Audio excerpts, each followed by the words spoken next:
အကုန်လုံးပဲရန်ကုန် Galactico PUBG Mobile အသင်းနဲ့အတူတူကျွန်တော်တို့ Parent မြို့က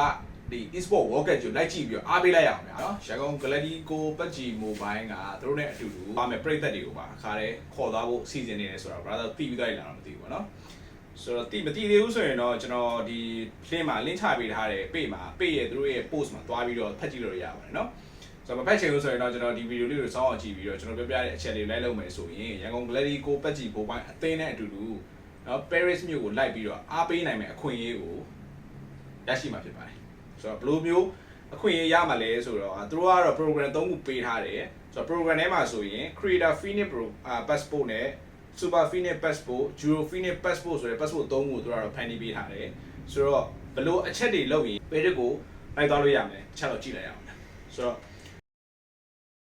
ပထမဆုံးအနေနဲ့သူတို့ဒီ Creator Phoenix Passport ဆိုတာကတော့လုံးဝဒီ content creator ရဲ့အတွက်ပေါ့နော်PUBG Mobile နဲ့ပတ်သက်တဲ့ဒီ content တွေကို idea လုံးဝအသစ်အစမ်းနေလုံးဝဒီ follower လည်းများပြီးပေးထောင်ပြီးတော့ဒီလုံးဝပြောနေတဲ့ content creator တယောက်ဆိုရင်ဆိုတော့ social media channel မှာလည်းအနည်းဆုံး follower 1000ရှိရယ်ဆိုရင်ဒါရောင် Galactico နဲ့တူလိုက်လို့ရတယ်ဆိုတော့ဘာတွေလောက်ရမလဲဆိုတော့အခုသူတို့တင်ထားတဲ့ post ကိုဒီကို creation လုပ်နေတဲ့ page မှာ public နဲ့ share ထားရမယ်YG အသင်းဒါမှမဟုတ် EWC နဲ့ပတ်သက်တဲ့ဖန်တီးထားတဲ့ video content တစ်ပုဒ်ကိုသူတို့ပြောထားတဲ့ hashtag တွေပေါ့နော် EWC 26 super fan YG super fan YG creator Phoenix EWC 26ဆိုတဲ့ hashtag 3ခုကိုအသုံးပြုပြီးတော့ကိုယ့်ရဲ့ဒီ creation လုပ်နေတဲ့ page မှာတင်ထားပေးရမယ်နော်ပြီးတော့ပြီးတာနဲ့အဲ့ရဲ့ဒီ creator Phoenix program passport ဆိုတဲ့အောက်ကဒီ comment လေးမှာသူတို့ရဲ့ comment မှာသွားပြီးတော့လိုအပ်တဲ့အချက်လက်တွေကိုဖြည့်ပေးရမယ်ဆိုတော့ဘယ်လိုမျိုးရွေးချယ်ပေးမှာလဲဆိုတော့သူတို့ဒီလောက်ထားတဲ့သူပြောတဲ့အချက်လက်တွေလောက်ထားတဲ့ creator တွေအကုန်လုံးကို YG အသင်းရဲ့အကဲဖြတ်အဖွဲ့ကစစ်ဆေးပြီးတော့ဇွန်19ရက်နေ့မှာဝင်တော့ရွေးပေးသွားမှာဆိုတော့ဒါ creator တွေအတွက်ပေါ့ဗျာသိရမလားဆိုတော့နောက်တစ်ခုအနေနဲ့ကတော့ fan တွေအတွက် big fan တွေအတွက်တကယ် YG အသင်းကိုနှစ်ကအားပေးတယ်လုံးဝ YG Phoenix နဲ့တူအမြဲတမ်းတသားလေးရှိနေတယ်ဆိုတော့ big fan တွေအတွက်ကလာပြီခုဒီမှာဆိုတော့အချက်လက်တွေကဘာမှခက်ခဲလုံးနေခက်ခဲလှုပ်နေရတာမရှိဘူးအကောင်လုံးလွယ်လေးတွေကြီးပဲဗျာသိလားဆိုတော့နံပါတ်1ချက်ကအသက်16နှစ်ပြည့်ပြီးတော့လက်ရှိမှာကိုယ့်လက်ထဲမှာ passport ရှိရမယ်ဆိုတော့ YG Studio ပြရနေပြီးတော့လက်ရှိသူတို့နောက်ဆုံးထွက်ထားတဲ့ YG Pro ဆိုတဲ့ဒီ jersey အသစ်ကိုဝယ်ထားပြီးသားလူဖြစ်ရတယ်ပေါ့နော်ဆိုတော့အခုဒီ post ကိုလည်း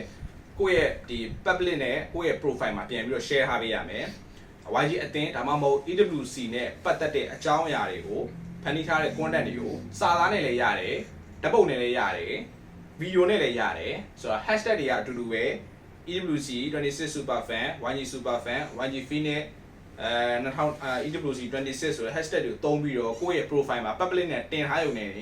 ဒါဝင်ပြီးတော့ဒါသတ်မှတ်ချက်ကပြည့်သွားပြီပေါ့နော်ပြီးရတယ်အဲ super Phoenix passport YG ဆိုတဲ့ဒီပုံရဲ့အောက်မှာမှတ်ထားတဲ့ comment မှာသွားပြီးတော့ link လေးရှိအဲ့ link မှာသွားပြီးတော့ဒီသူတို့တောင်းတဲ့အချက်လက်တွေကိုဖြည့်ပေးရအောင်ဖြည့်ပေးရုံပဲလောမှာလွယ်လေးနော်fan လေးလိုက်ကမှာနော်အဲ့ဒါလည်းလာမဲ့ဒီဂျွန်19ရက်နေ့ပေါ့နော်ကျွန်တော်တို့ပြောရရင်တော့ဒီဒေသနာကပွဲစစောရမဲ့နေ့မှာတို့ဝင်းတော့ရွေးပြီးသွားမှာဆိုတော့ရွေးချက်ခံတဲ့လူကနော်ပြင်သစ်နိုင်ငံကို Paris မြို့ကို YG အသင်းနဲ့အတူအသွားပြန်လေးလက်မှတ်ရမယ်နော်3 star 4 star ရှိတဲ့ hotel မှာတဲခိုဝင်ရမယ်ပြီးတော့ YG နဲ့အတူတူ EWC မှာအတူတူဖြတ်တန်းရမှာဗျာအတူလိုက်အားပေးရမှာဗျာဆိုတော့ဒီလိုအခွင့်အရေးမျိုးရမှာဒါ fan တွေအတွက်ဗျာဒီလား fan တွေအတွက်လုံးဝတကယ် mic တွေ program ဗျာဒါကတော့ Super Phoenix Passport ပေါ့နော်ဒါကတော့နောက်တစ်ခု Euro Phoenix Passport ဒါကပုံ mic တွေဗျာဘယ်လိုလဲဆိုတော့YG အသင်းနဲ့အတူတူကိုနဲ့အတူနှစ်ယောက်အားပေးတယ်အမှကျွန်တော်လည်းအားပေးတယ်ကျွန်တော်ဘော်ဒါလည်းအားပေးတယ်အမှဘော်ဒါတယောက်ကအားပေးတယ်ဆိုရင်သူတို့နဲ့နှစ်ယောက်အတူတွဲပြီးလိုက်လို့ရတဲ့ program ဒါကကြတော့ Euro Phoenix Passport လို့ခေါ်တယ်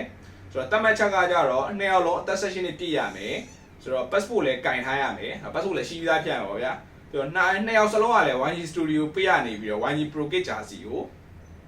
YG Pro Jersey ကိုဝယ်ထားပြီးသားလို့ဖြစ်ရမယ်ပေါ့ဗျာပြီးတော့ဒီ post ကို public နဲ့ share